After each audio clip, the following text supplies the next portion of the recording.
kainin natin to. Uy, mga favorite kayo nandyan, no? Yung VCAT at saka yung Oshi na yan. Pero guys, ano kaya yung lava na yan? Paano ko naman kakainin yan? Bala na, tara, let's go! Let's go! First is, yung VCAT at eto na ngayon. Pero guys, bago ko to kainin, don't forget to follow me at comment sa my comment section kung anong next na kainin natin. So, eto na. Buksan na natin.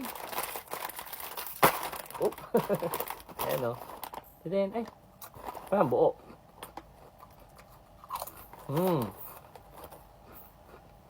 Gabi talaga. Ang sarap talaga ito. No? Kahit-kalam. Next naman, yung Oshi at eto na ngayon. Yung kulay orange yung binili ko guys. Mas maanghang to kaysa dun sa pula. So, ito na. Buksan na natin. Ito kasi mas gusto ko yung mas maanghang.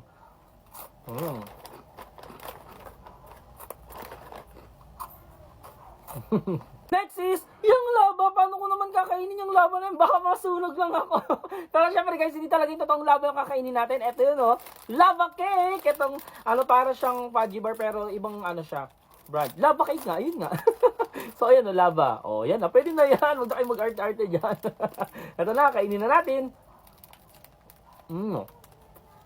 Like, follow, comment, and share.